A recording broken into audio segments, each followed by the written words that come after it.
We're now joined by White House Deputy Press Secretary Amy Brundage. Thanks for joining us today. We really appreciate that. First of all, tell us why Chattanooga and what you can tell us more about tomorrow and what we can expect for tomorrow. Okay. Well, the president's really looking forward to his trip to Chattanooga tomorrow. He will be talking about how we are going to continue to create good jobs in Tennessee and across the country, how we're going to strengthen the middle class, and how we're going to help families striving to get into the middle class. We've seen 40 straight months of private sector job growth, over 7 million jobs created in that time, but we have a lot more work to do. So what the president's going to be talking about is his vision for how we continue to promote that job growth, speed it up, create good paying jobs in Tennessee and across the country. And tomorrow's speech will be at the Amazon Fulfillment Center. What makes that place a good backdrop for his message tomorrow?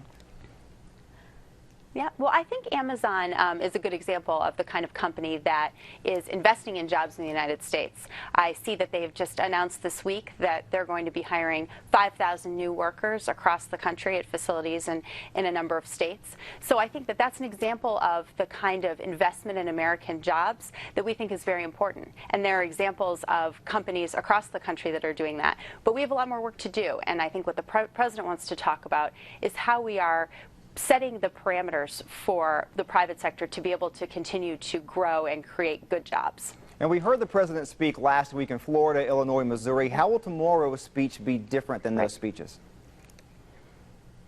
Well, last week what the president did was lay out his vision for how we are going to promote our economic recovery, strengthen the middle class, and help families trying to get into the middle class. He also announced last week that he's going to be giving a series of policy speeches on the cornerstones of our economy, whether it's jobs and manufacturing, housing, healthcare, education, and retirement security. So tomorrow will be the first of those policy speeches where he will be focused on specifically job creation and strengthening the manufacturing sector.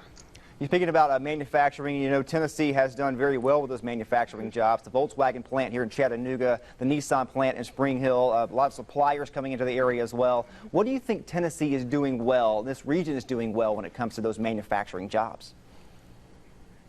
Well, I think those are some great examples. I think we have seen the manufacturing sector go through a very tough time over the past several decades, but really start to come back. And that's a testament to our workers, American workers. And that's why the president believes we need to invest in those workers. We need to make sure we are continuing that that growth in the manufacturing sector that I think is a very important part of our economic recovery. You know, the president, one of the first things that he did when he took office was he set the parameters for saving the auto industry. Now the auto industry is roaring back here in our country. We're proud of that. So what we want to do is continue to promote the progress we've seen and do more. But we are seeing a shift in where those jobs are regionally. You look in Ohio and Michigan, not as many jobs as there once were, and places like Tennessee and Georgia in the South, Alabama even, gaining some of those jobs. Why do you think that that shift may be happening? Well, I think that, you know, every community and every state has its own set of challenges and its own situation when it comes to the economic recovery. What the president wants to do is travel across the country and talk specifically in places like Tennessee or in the Midwest about what's working and what more we can do. I think the president believes that we have made some progress. We went through the worst recession since the Great Depression just 4 years ago. I think the president now believes that we need to continue to promote the progress we're seeing, but we have a lot more work to do. That's why the president is spending the next several weeks talking specifically about proposals he's already put forward to strengthen the economy and some new ideas as well, and how he's going to continue to work with Congress, Republicans and Democrats to get these things done. And looking at this set of speeches, we know about the debt ceiling deadline coming up in September. We know about the midterm elections not that far in the future either. What is the end goal? What is the ultimate goal for this specific set of speeches? Well, I think the president has been very clear that our economy can't see more self-inflicted wounds from Washington. You mentioned the debt limit. Congress needs to pay its bills. Raising the debt limit means basically keeping the obligations that we've already signed on to. So Congress needs to act. They need to raise the debt limit so that does not become a drag on the economy. So the president is going to make sure that in Washington, our leaders are doing what they need to do to make sure that we are not a headwind here in Washington to our economic recovery, but we are setting the debate and we are setting the parameters to promote that recovery. That's why the president is going across the country to talk about how we can do that. And speaking of that debt limit, you look at the lawmakers, the federal lawmakers from this region, East Tennessee, North Georgia, Western North Carolina, strongly Republican in that area. The president has said he's not willing to negotiate on domestic spending cuts to get that debt limit deal done. What are your thoughts on that? Do you think that could even be possible by the time we get to late September?